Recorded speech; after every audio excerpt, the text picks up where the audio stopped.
Class 11th और हमारा जो सब्जेक्ट है दैट इज आईपी। जो चैप्टर हम लोग पढ़ रहे हैं इस वक्त वो है ऑफिस ऑटोमेशन, और ऑफिस ऑटोमेशन में हम लोग पढ़ रहे हैं, हम लोग इस वक्त पढ़ रहे हैं Microsoft Excel. Microsoft Excel. Microsoft Excel, तो माइक्रोसॉफ्ट एक्सेल एक स्प्रेडशीट प्रोग्राम है जिसमें हम डेटा को स्टोर करते हैं और उस पर मुख्तलिफ ऑपरेशंस करते हैं। हमने ऑलरेडी इंट्रोडक्शन में पढ़ा है। तो आज हम आगे बढ़ेंगे क्योंकि हमारी तीसरी क्लास है माइक्रोसॉफ्ट एक्सेल की, तो हम आगे बढ़ने की कोशिश करेंगे और कुछ नई चीजें इसमें सीखने की कोशिश करेंगे। तो सबसे पहले हम स्टार्ट करेंगे माइक्रोसॉफ्ट एक्सेल को। तो क्या करना है स्टार्ट करने के लिए? हमें स्टार्ट बटन पे क्लिक करना है। स्टार्ट बटन पे क्लिक करना है। स्टार्ट बटन पे क्लिक करने के बाद यहां पे भी है आपका, क्योंकि रिसेंट में इस्तेमाल हुआ है, तो असल रास्ता कहां है? Click on the start button, then go to Microsoft Office. Click on the start button, then go to Microsoft Office, and from Microsoft Office select Microsoft Excel. Microsoft Excel. Microsoft Excel window will appear on the screen. तो कल की class में या इससे पहले वाली जो class थी उसमें हम लोगों ने देख लिया कि सेव एज, प्रिंट प्रीव्यू, जो कि हम लोगों ने ऑलरेडी वर्ड में किया हुआ था, लेकिन उसी को हम लोगों ने थोड़ा हमने उसमें फिर से जानने की कोशिश की, उसका रिपीटेशन हुआ। तो आज हम आगे बढ़ेंगे और कुछ और चीजों को सीखने की कोशिश करेंगे। तो यहां पे हम किसी एक फाइल को ओपन करते हैं ताकि हम लोग उस पर प्रैक्टिस कर सके। जैसे ये एक हमारा शीट है जिसपे हम लोगों ने कुछ डेटा डाला हुआ है। Yes, sir. In the form of rows and columns. In the form of rose and columns. तो यहां पे हर कोई चीज, हर कोई डेटा आइटम जो है वो एक सेल में रहता है। वो सेल में होता है। Cell is the interconnection of row and column. तो ये एड्रेस बार है, this is address bar. Name books, ये यहाँ पे नेम बुक्स आ रहा है ना इस वक्त, यहाँ पे जहां पे मेरा पॉइंटर है इस वक्त H5 आ रहा है, यानी H कॉलम और 5 row. This is the address books, name books. तो दूसरा, फॉर एग्जांपल यहां पे हम लोगों ने एक फॉर्मूला यूज की है यहां, और ये फॉर्मूला कौन सी हम लोग, देखो यहां पे सिंपल इंग्लिश आएगा, यहां पे सिंपल 131 आएगा, लेकिन जब आप यहां पे क्लिक करते हो यहां पे, तो यहां पे क्या दिखती है? एक फॉर्मूला दिखती है। अगर हम किसी सेल में कोई फॉर्मूला यूज करते हैं, अगर हम किसी सेल में कोई फॉर्मूला यूज करते हैं, तो उस टाइम पे हम लोगों का जो फॉर्मूला जो है वो कहां पे दिखती है? फॉर्मूला बार में। This is formula bar.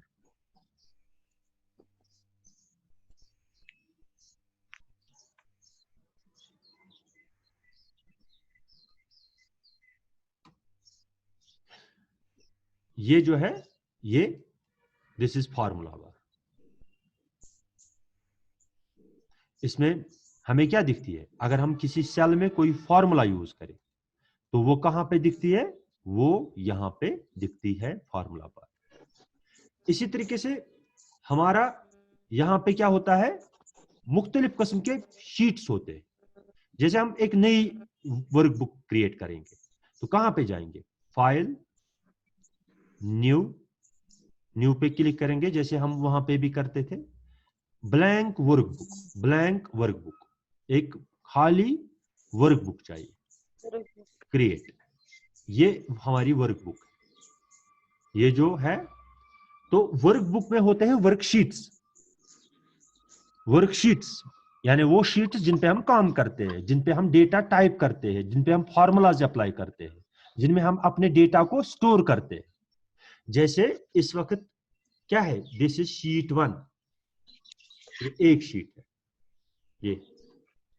तो कल मैंने बताया आप लोगों को कि एक 2007 वाले माइक्रोसॉफ्ट एक्सेल में कितने रोज होते हैं और कितने कॉलम्स होते हैं। ये बहुत ही लंबा शीट होता है, बहुत ही लंबा शीट होता है। इसको हम इसीलिए कहते हैं दिस इज स्प्रेडशीट, स्प्रेडशीट। और यहां पे आप लोग देख रहे हो स्क्रीन पे इस वक्त कि ये सेल्स है। This is A1, this is B1, C1, this one is L12।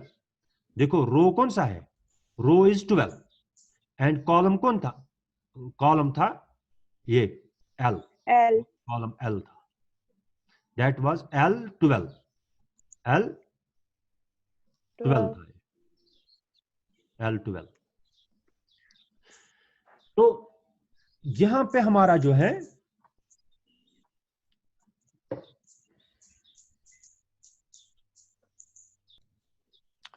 तो अब यहां पे जब मैंने एक नई वर्कबुक यानी वो फाइल जिसमें हम अपना काम कर लेंगे और उसको सेव करेंगे, हम उसको वर्कबुक कहते हैं। और वर्कबुक में क्या होते हैं, वर्कबुक में शीट्स होते हैं, वर्कशीट्स होते हैं। जैसे ये शीट 1 है, शीट 1 के अपने सेल्स है, ठीक है, इसके अपने कॉलम्स है, अपने रोज है और बराबर होंगे हर किसी शीट के। इसी तरीके से शीट 2 है, शीट 2, शीट 3।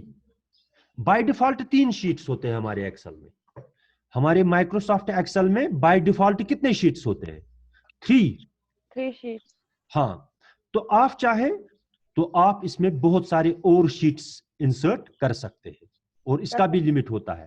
पहले मुझे याद है कि 256 शीट्स होते थे। अब 2007 वाले वर्जन का मुझे एग्जैक्ट पता नहीं है, हम इसमें कितने शीट्स इंसर्ट कर सकते हैं वो हम चेक कर लेंगे कितने कर सकते हैं।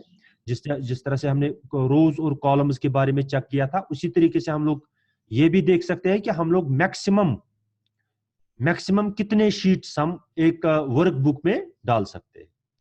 तो वर्कशीट हमारा जो है, असल जो हमारा डेटा रहता है वो वर्कशीट पे रहता है।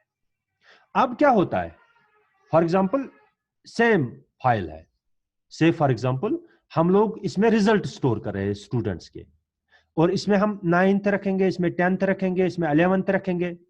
अब 12th कम पड़ गया, हम यहां पे क्लिक करके देखो, यहां इंसर्ट वर्कशीट, यहां कॉर्नर पे आप लोग देखते हैं ना जहां पे मैं पॉइंटर दिखा रहा हूं, तो यहां पे आप क्लिक करके शीट 4 इंसर्ट कर सकते हो। खाली इतना नहीं कि आप यानी खाली वर्कबुक का नाम रखते हैं ना, जब हम सेव करेंगे इसको, इस फाइल को जैसे सेव करेंगे, मैं यहां पे जाके, ये हमने कल भी किया है, ऑफिस बटन पे क्लिक करके मैं इसको सेव करूंगा। जैसे ये रिजल्ट, RESULT रिजल्ट है, ये रिजल्ट फाइल है, रिजल्ट वर्कबुक है। मैंने वर्कबुक का नाम क्या रखा, रिजल्ट। लेकिन अब मैंने अलग अलग शीट्स में अलग अलग क्लासेस के रखने हैं रिजल्ट्स। जैसे शीट 1 जो है, इसमें मैं 9th का रिजल्ट रखूंगा, 9th का रिजल्ट से फॉर एग्जांपल रोल में कुछ यहां पे ऑलरेडी बने भी है, रोल नंबर, फिर इंग्लिश मार्क्स, उर्दू मार्क्स जो हमने पिछले दिनों किए थे, ऐसे ही। इसके बाद अब यहां पे मैं मान लू ये 9th का है, अब मुझे इस वर्कशीट को, यहां पे शीट 1 लिखा है ना, शीट 1 मैं इसका नाम रखना चाहता हूं 9th। तो क्या करना है, मुझे सिंपली राइट क्लिक करना है यहां इसी शीट 1 पे, जहां पे लिखा है शीट 1, वहीं पे मुझे राइट क्लिक करना है। और राइट क्लिक करने के बाद मुझे रीनेम करना है, रीनेम करने के बाद मैं यहां पे इस शीट का कोई नाम रख सकता हूं। जैसे मैं इसका नाम रखूं 9th, तो इस पे 9th वाला रिजल्ट रहेगा, इस वाले शीट पे 9th वाला रिजल्ट रहेगा।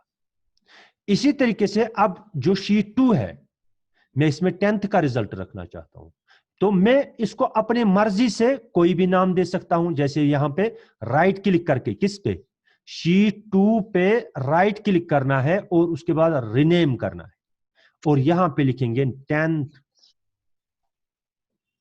इसी तरीके से 11th 12th, या कोई भी, जरूरी नहीं है कि हम इसमें तो खाली रिजल्ट तो स्टोर नहीं करेंगे ना, बल्कि हम इसको जिंदगी के किसी भी शोबे में इस्तेमाल कर सकते हैं।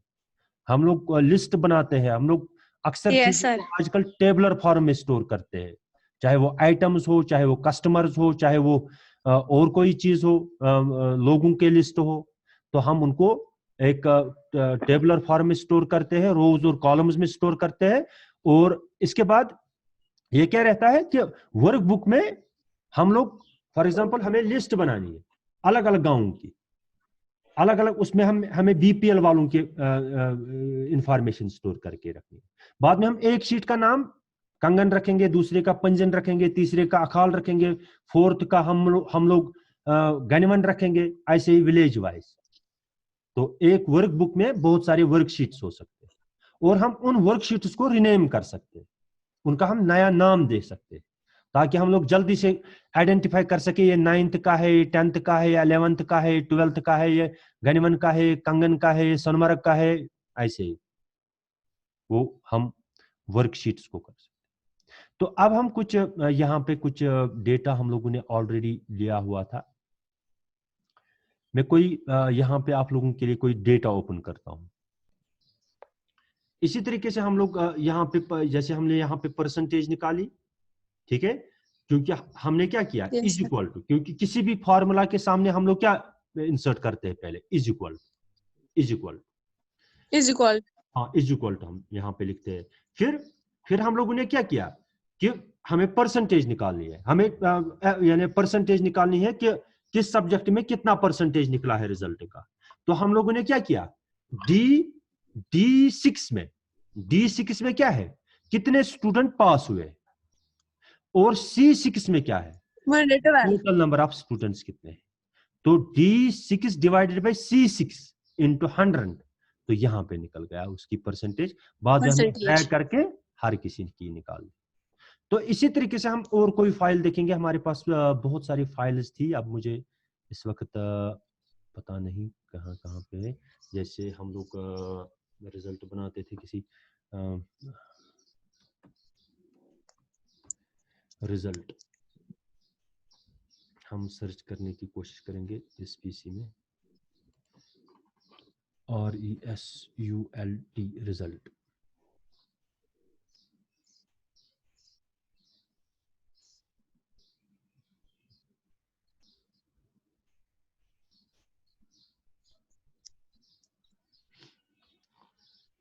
हाँ, जैसे GMS कंगन है, गवर्नमेंट मिडिल स्कूल कंगन, यहाँ पे हम एक फाइल को ओपन करेंगे। जैसे 8th का रिजल्ट हम लेंगे, ओपन करो, ओपन। यहाँ पे एक हमारा क्या बना है, या आप लोगों को समझाने के लिए मैं यहाँ पे यूज कर रहा हूं। तो यहाँ पे हम लोग क्या लिख रहे हैं, सीरियल नंबर, सीरियल नंबर। यहाँ पे क्या लिख रहे हैं, रोल नंबर। यहाँ पे क्या लिख रहे हैं, एडमिशन नंबर।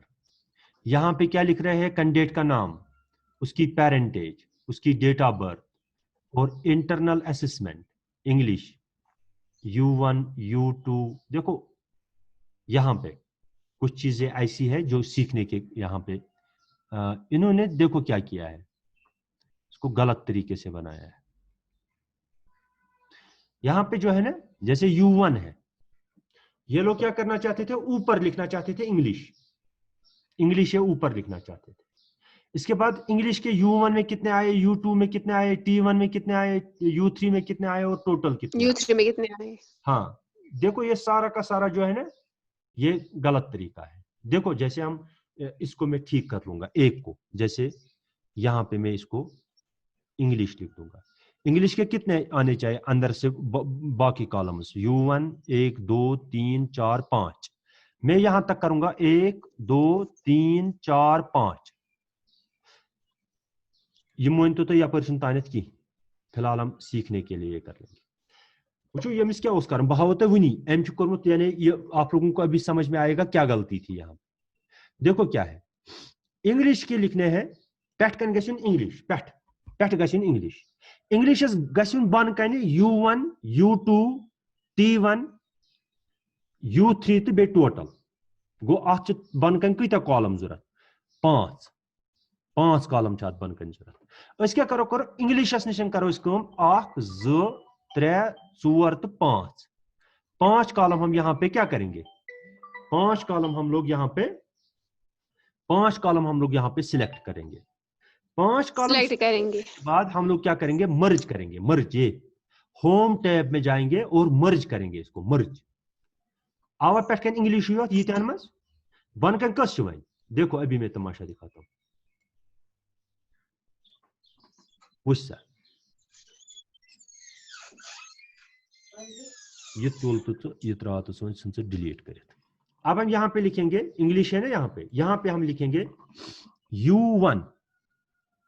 U1 ये तसा लिखो U2 ये तसा लिखो U3 ओ सॉरी ये तसा लिखो T1 ये तसा लिखो U3 तो ये तसा लिखो टोटल T2 टोटल। देखो आप इसको छोटा बनाएंगे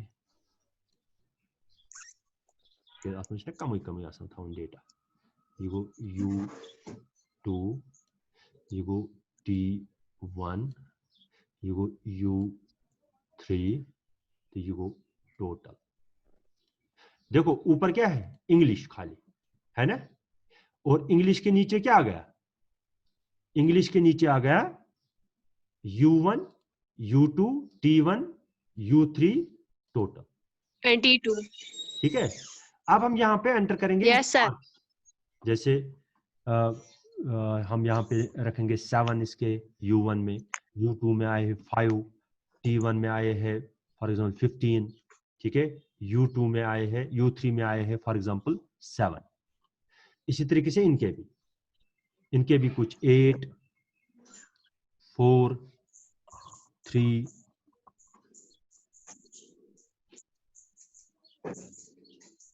2 8 6 3 1 1।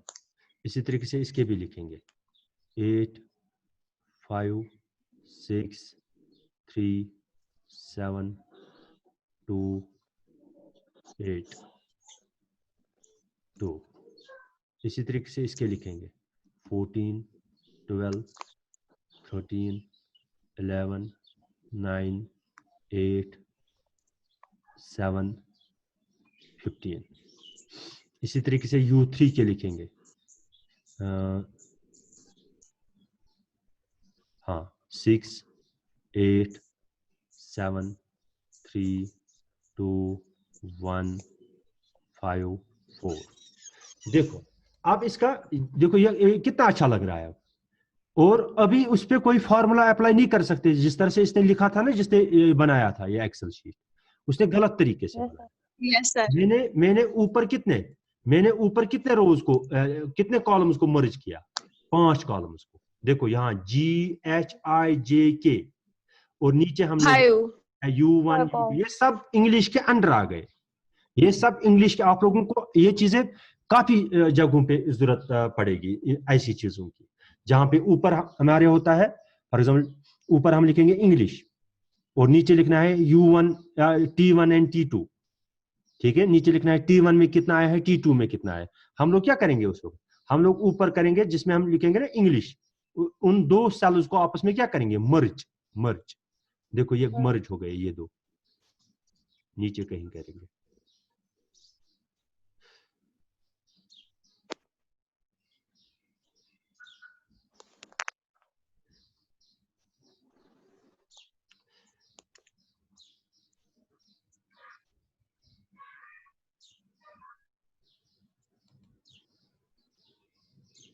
जैसे यहाँ पे है ना ये इंटरनल असेसमेंट हम इसको रखेंगे, इसको मर्ज करेंगे, मर्ज। तो यहाँ पे जैसे फॉर एग्जांपल यहाँ पे मैं आपको बताऊं, यहाँ पे हम दूसरे शीट पे जाएंगे। जैसे हमें यहाँ पे लिखना है इंग्लिश, इंग्लिश के नीचे हमें दो कॉलम चाहिए, T1 में कितना आया है और T2 में कितना है, से फॉर एग्जांपल। अब ये इंग्लिश ऊपर क्या रहना चाहिए, इन दोनों का है ना, इंग्लिश ही है, दोनों मार्क्स, T1 भी इंग्लिश का ही है, Yes, T2 sir. भी इंग्लिश का है, तो लेकिन ये अलग नहीं दिखना चाहिए ना। तो अब हम इनको एक ही यानी इसमें लाने के लिए हम लोग इंग्लिश को क्या करेंगे, मर्ज। ऊपर इंग्लिश आ गया, इंग्लिश का T1, इंग्लिश का T2। इसी तरीके से यहाँ पे मैथ के 2 सेल्स को क्या करेंगे, मर्ज। यहाँ पे लिखेंगे मैथ के नीचे क्या लिखेंगे, T1 T2। ऐसे ही हम लोगों ने यहां पे कर दिया, बिल्कुल ऐसा ही हम लोगों ने यहां पे कर दिया। यहाँ पे ऊपर इंग्लिश लिखा और उसके नीचे क्या लिखे, U1 U2 T1 U3 और टोटल। अब ये टोटल करना है, टोटल के लिए हम लोग क्या करेंगे, फॉर्मूला यूज करेंगे, क्योंकि अगर 1000 स्टूडेंट होंगे तो 1000 के लिए हमें एक अलग अलग से कैलकुलेशन करनी है, और कभी कभार गलतियां भी हो जाती है उसमें। हम लोग क्या लिखेंगे, इज इक्वल, क्योंकि फॉर्मूला स्टार्ट होती है कहां से, इज इक्वल टू से। देखो यहां फॉर्मूला बार में इज इक्वल टू आ गया, ये फॉर्मूला बार में इज इक्वल टू आ गया। तो इसके बाद क्या लिखेंगे, सम इज इक्वल टू सम, यानी सम कीजिए, फिर ब्रैकेट स्टार्ट, सम ब्रैकेट स्टार्ट, कहां से कहां तक सम करना है, G6 से लेकर के J6 तक, G6 से लेकर के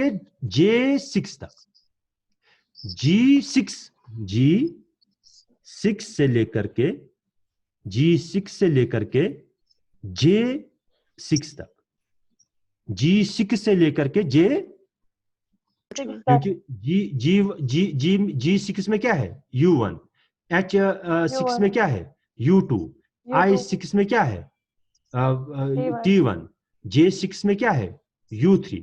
तो यहां से यहां तक हमें सम चाहिए, इसलिए मैंने लिखा इज इक्वल टू सम कीजिए, कहां से, G6 से लेकर के J6 तक, फिर एंटर करना है। हो गए इसके 34 मार्क्स आ गए। अब यहां पे जाना है कॉर्नर पे, प्लस ब्लैक वाला प्लस आ जाएगा। अब इसको क्या करना है, ड्रैग करना है नीचे तक। देखो हर किसी का कैलकुलेट हो गया ऑटोमेटिकली, हर किसी के मार्क्स, टोटल मार्क्स कैलकुलेट हो गए। अब इसी तरीके से हम लोग क्या कर सकते हैं, हम लोग इसको बता सकते हैं कि आप पास हो या फेल हो, ठीक है। जैसे रिजल्ट, आप इंग्लिश का रिजल्ट देखेंगे, रिजल्ट। अब अगर फॉर एग्जांपल हम लोग क्राइटेरिया बनाएंगे, हम लोग 25 से ऊपर जिनके हैं वो पास है, और 25 से नीचे जिनके हैं इंग्लिश में वो फेल है। तो हम लोग क्या लिखेंगे, इज इक्वल टू, फॉर्मूला जब भी हम यूज करते हैं तो हम इज इक्वल टू से स्टार्ट करते हैं, is equal to Yes, sir. के बाद हम लोग क्या लिखेंगे, टोटल किस में है, K6 में।